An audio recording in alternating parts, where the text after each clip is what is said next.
When your stash is low, when your cash ain't full, when you need to max out your arsenal, it's time for Goodwill hunting. What is up, guys? Pony here, and today we're talking about thrifting, the local variety. I just got back from a thrift trip over the weekend, which was very lucrative as far as thrifting is concerned, but I gotta talk about the stuff that I got in August locally. I'm going to be doing the local thrifting just monthly, sort of so I can just see if some months and seasons are better than others.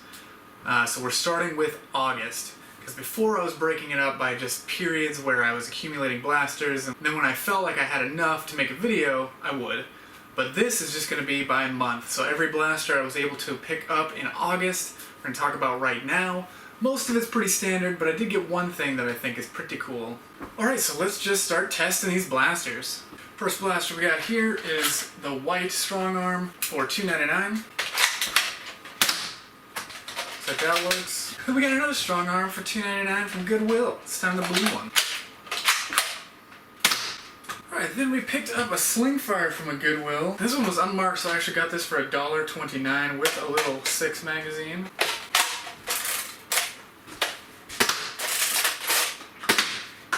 Looks like that works. Awesome.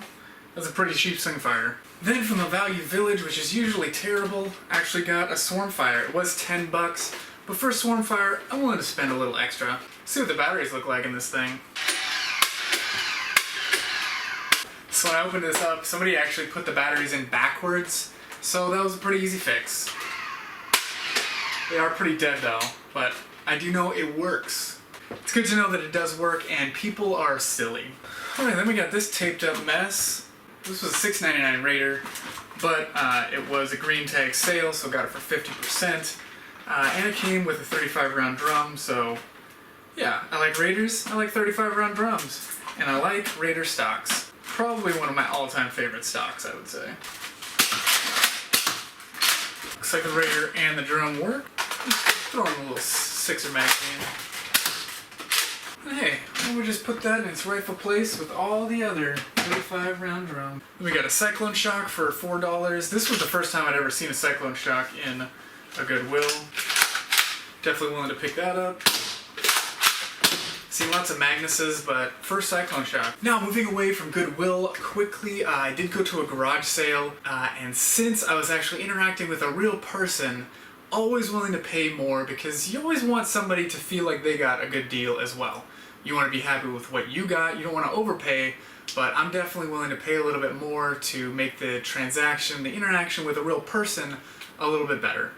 Definitely don't want somebody to feel like they've been ripped off. Goodwill I don't care about. I will try to rip off Goodwill as much as possible, because why not? The next couple blasters I got for a total of $20. First one in that lineup is a yellow long shot with an 18 round magazine and then a little 6 round magazine, it looks like. Now, I've got quite a few blue ones, but this was my first yellow one. Didn't get the front gun. Those are all over the place at Goodwill's, so just grab one of those at some point, but pretty happy to get the yellow long shot.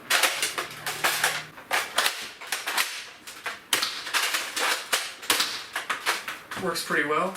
Typically when you get something from Craigslist or at a garage sale too, they're in much nicer condition, which is a good thing. And then secondly, in that transaction, I also was able to pick up a Stampede with an 18 round magazine. Now normally I wouldn't be very excited about a Stampede. I do like Stampedes, but I've paid $1.29 for them before. I've paid $2 for them before. But when said Stampede comes with the shield, I'm willing to pay a lot more. For whatever reason, I don't even know if they're that rare. I have quite a few, but when I see the shield, I'm getting that shield. Works, has batteries. Thanks, garage sale. Now for the slightly more rare things. Got a Busby Air Max 1 actually in the package for $3.99. I think you can get these on Amazon for like 20 bucks. They're still floating around. This isn't the original Panther, so not as amazing. If you want to pull that air tank out of there, you can add this to any blaster you please and have yourself a little secondary sort of sniper edition using an air blaster. Get that single round going at high velocities. These are great to just take right out of the shell because this shell is just cheap and ugly. But yeah, still in the package. That was pretty cool. Then for 99 cents, got one of the more rare stocks, the Super Stoker stock that Worker has based a lot of their stocks on. Always happy to pick up one of these. I don't like them as much as Raider stocks, but they are more rare. And of course I'm going to pay 99 cents for this. Last but not least, probably the coolest thing I got. I didn't get this at a Goodwill or a garage sale. But I do have sort of a nerdy secondhand shop. It's got collectibles and stuff. And I was able to nab this for just $5. It was the green Leonard Scatterblast. Now, Leonard is based out of Hong Kong. They still produce toys, but they've gotten out of sort of the Nerf game, possibly due to a lawsuit they had with Hasbro in the past. Before they stopped producing foam flinging devices and got more into like the action figures, they did make the Scatterblast, which is definitely a unique thing. And before I talk about it anymore, let's see why this thing is super fun and unique. Now, it holds 6 darts. Elite darts do work, though it came with suction cup darts. Similar to Busby darts, you give it a pump, so you can kind of hear the pressure relief valve kick in. It does have a lock here, which keeps it from firing, but you press on the tip here, you fire off darts in every direction. Now the fun factor for this is pretty amazing, but the practicality is pretty low, sadly. The way this thing is weighted, it's actually pretty difficult to lob this and actually get it to land on the tip and to, try to tag somebody with it. And especially in a stressful situation, you don't want there to be any doubt as to whether your grenade is going off in a room. It's not really war practical, but it definitely is fun when you're just dropping it right on the floor. Alright guys, that's it for this video. These are all the Nerf items I was able to pick up in the month of August. I'll do another one of these at the end of September. Until then, I've got quite a few thrifting videos to edit together. When this video comes out, I'll release one yesterday, and I was able to pick up a couple unique things on that trip as well. Go check those out as they come out. And remember guys, you can be serious about Nerf, but don't take Nerf too seriously.